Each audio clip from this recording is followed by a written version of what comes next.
लेकिन क्या हो जब इस शिक्षा के साथ खिलवाड़ किया जाए। 13 दिसंबर को बिहार के पटना में स्थित बापू परीक्षा केंद्र पर 70वीं बीपीएससी प्रारंभिक परीक्षा आयोजित की गई थी।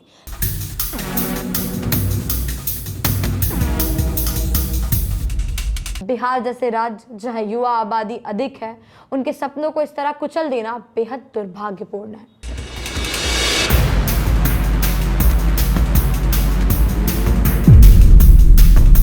नमस्कार, स्वागत है आपका भारत में, जहां शिक्षा को सबसे बड़ा हथियार कहा जाता है। लेकिन क्या हो जब इस शिक्षा के साथ खिलवाड़ किया जाए। बिहार में एक बार फिर पेपर लीक की घटना ने न केवल सिस्टम पर सवाल उठाए हैं, बल्कि लाखों छात्रों के विश्वास को भी तोड़ दिया है। सोचिए, एक छात्र जिसने दिन रात मेहनत करके हर सवाल का जवाब तैयार किया हो, उसकी परीक्षा से पहले ही उसके सपनों का जवाब बाजार में बिकने लगता है। पेपर लीक सिर्फ एक घटना नहीं है, यह उन सभी सपनों का मजाक है जो बेहतर भविष्य के लिए बुने गए थे। 13 दिसंबर को बिहार के पटना में स्थित बापू परीक्षा केंद्र पर 70वीं बीपीएससी प्रारंभिक परीक्षा आयोजित की गई थी। करीब 12,000 अभ्यर्थी इस सेंटर पर परीक्षा देने आए थे, लेकिन यहाँ का माहौल अचानक बिगड़ गया। हंगामा शुरू हुआ और आरोप लगाए गए कि पेपर लीक हो गया। उपद्रवियों ने अलग अलग हॉल में जाकर प्रश्न पत्र फाड़ दिए। परीक्षा का माहौल बिगाड़ने की कोशिश की गई। परीक्षा शांतिपूर्ण तरीके से देने वाले छात्रों को भी उत्तेजित किया गया।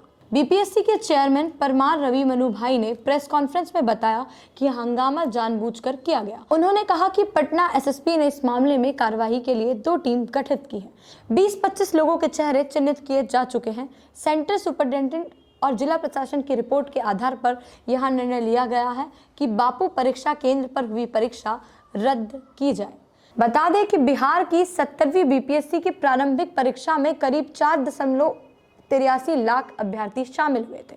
912 परीक्षा केंद्र बनाए गए थे। 2035 पदों के लिए परीक्षा हुई थी। इनमें sub division officer, senior deputy officer, DSP और अन्य पद शामिल हैं। पर आप सोचिए उस छात्र के बारे में जो बिहार के किसी गांव से अपनी मां के गहने गिरवी रखकर पटना आया होगा। उसके लिए यह परीक्षा केवल एक नौकरी पाने का साधन नहीं है, बल्कि परिवार को गरीबी से निकालने का जरिया था। सोचिए उस लड़की के बारे में जिसने समाज की तमाम रुकावट को पार करके इस परीक्षा में बैठने का साहस किया। और सोचिए उस माँ के बारे में जो अपने बेटे के लिए रोज भगवान से यही प्रार्थना करती थी कि उसके बच्चे को मेहनत का फल मिले।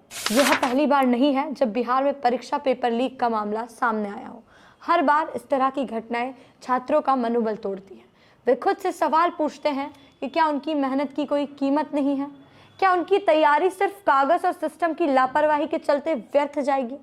पेपर लीक केवल एक अपराध नहीं है, यह उस सिस्टम पर एक बदनुमा दाग है जो शिक्षा को ईमानदारी और मेहनत के आधार पर बांटने का दावा करते हैं। यह उन सभी छात्रों की भावनाओं के साथ विश्वासघात है जो सिस्टम पर भरोसा करके अपनी जिंदगी संवारने का सपना देखते हैं। और अब सवाल यह है कि इसका समाधान क्या है? सरकार और आयोग को ऐसे मामले में कड़ी कार्रवाई करनी होगी। उपद्रवियों को जल्द से जल्द सजा दी जानी चाहिए। परीक्षा केंद्र पर सुरक्षा व्यवस्था और कड़ी होनी चाहिए। और सबसे महत्वपूर्ण बात, छात्रों के साथ न्याय होना चाहिए। सोचिए, अगर यही सिलसिला चलता रहा तो इस देश के युवा कैसे आगे बढ़ेंगे? वे कैसे विश्वास करेंगे कि उनकी मेहनत का फल मिलेगा? बिहार जैसे राज्य जहां युवा आबादी अधिक है, उनके सपनों को इस तरह कुचल देना बेहद दुर्भाग्यपूर्ण है। आखिर में यह सिर्फ एक परीक्षा का रद्द होना नहीं है, यह हजारों सपनों का टूटना है। यह उन परिवारों की उम्मीदों का खत्म होना है जो अपने बच्चों के जरिए बेहतर कल देखने का सपना आज देख रहे थे। इस घटना ने एक बार फिर साबित किया है कि हमारे सिस्टम में सुधार की कितनी जरूरत है। तो बस इतना कहूंगी कि छात्रों की मेहनत को व्यर्थ मत जाने दीजिए। सिस्टम को मजबूत बनाइए, परीक्षा को पारदर्शी बनाइए, क्योंकि यह देश के भविष्य की बात है। क्या हमारी शिक्षा व्यवस्था कभी इतनी मजबूत होगी कि छात्रों को इस तरह का दर्द ना सहना पड़े? सोचिए, क्योंकि हर बार परीक्षा रद्द कर देने से समस्या खत्म नहीं होगी, बल्कि और गहरी होती जाएंगी। पेपर लीक की इस घटना ने न केवल परीक्षा को बल्कि उस भरोसे को भी लीक कर दिया जो छात्रों ने सिस्टम पर किया था। अब वक्त आ गया है कि हम सब एकजुट होकर इस समस्या के खिलाफ खड़े हों। सिर्फ दोषियों को सजा देना ही काफी नहीं है, बल्कि सिस्टम को इतना मजबूत बनाना होगा कि ऐसी घटनाएं दोबारा ना हो। छात्रों की मेहनत की कीमत तय नहीं की जा सकती, यहाँ हमारी जिम्मेदारी है कि उनकी मेहनत का सम्मान। आखिर में एक सवाल आपसे, मुझसे और इस पूरे सिस्टम से है कि क्या हम इस दिन के गवाह बन पाएंगे जब मेहनत की कीमत ईमानदारी से चुकाई जाएगी। फिलहाल के लिए इतना ही। मैं सलोनी विदा लेती हूँ, तब तक के लिए देखते रहिए एस्पिरेंट लाइफ।